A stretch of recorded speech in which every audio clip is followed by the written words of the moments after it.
আগামী ১৩ জুন একদিনের সফরে কক্সবাজার যাচ্ছেন প্রধানমন্ত্রী তারেক রহমান। একদিনের এ সফরে ২৪-এর ছাত্র গণঅভ্যুত্থানের চট্টগ্রামের প্রথম শহীদ ওয়াসিম আকরামের কবর জিয়ারত ও তার পরিবারের সাথে সাক্ষাৎ করবেন তিনি। এছাড়া নবগঠিত পেকুয়া পৌরসভার ভিত্তিপ্রস্তর স্থাপন সহ বিভিন্ন কর্মসূচিতে অংশগ্রহণ করবেন। কর্মসূচি শেষে বিকেলে চকরিয়ায় পথসভায় বক্তব্য রাখবেন প্রধানমন্ত্রী তারেক রহমান।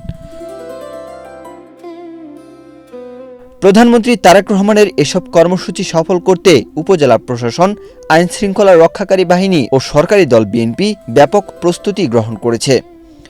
বিএনপির নেতাকর্মী ও জেলাটির সাধারণ মানুষ প্রধানমন্ত্রীকে দেখার জন্য অধীর আগ্রহে অপেক্ষা করছে।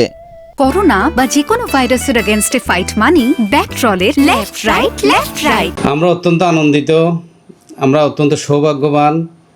২০০২ সালের ২৭শে এপ্রিল তৎকালীন প্রধানমন্ত্রী বেগম খালেদা জিয়া এই পেকুয়া উপজেলা প্রতিষ্ঠা করার পরে তিনি এই পেকুয়া উপজেলায় এসেছিলেন এবং পেকুয়া উপজেলা উদ্বোধন করেছিলেন। তারই ২ যুগ পর তারই সুযোগ্য সন্তান বর্তমান দেশের প্রধানমন্ত্রী দেশনায়ক তারেক রহমান আবার পেকুয়ায় আসছেন এবং এবার পেকুয়া পৌরসভার উদ্বোধন করবেন। প্রধানমন্ত্রীর আগমন উপলক্ষে আমরা পেকুয়াবাসী খুব আনন্দিত, উচ্ছ্বসিত। আমরা অধীর আগ্রহে ওনাকে এক নজর দেখার জন্য অপেক্ষায় আছি। আজকে আমি এখানে এসেছি মাননীয় প্রধানমন্ত্রী তারেক রহমানের সমাবেশস্থল দেখার জন্য। দীর্ঘদিন পর আমি প্রধানমন্ত্রীকে সরাসরি দেখব, সেটা আসলে বলে বোঝানোর মতো আনন্দ। এদিকে প্রধানমন্ত্রীর সফর সফল করতে সকল প্রস্তুতি সম্পূর্ণ হয়েছে বলে জানিয়েছেন পেকুয়া উপজেলা নির্বাহী কর্মকর্তা।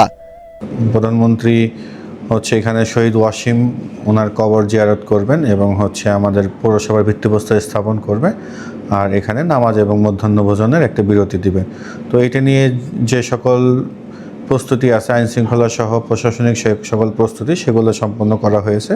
তাছাড়া মাননীয় প্রধানমন্ত্রীর যে সঙ্গীয় ফোর্স যারা আছে এসএসএফ সহ অন্যান্য ফোর্স, তাদের যে রিকোয়ারমেন্ট আছে তাদের অনুযায়ী আমরা সকল কার্যক্রম গ্রহণ করছি।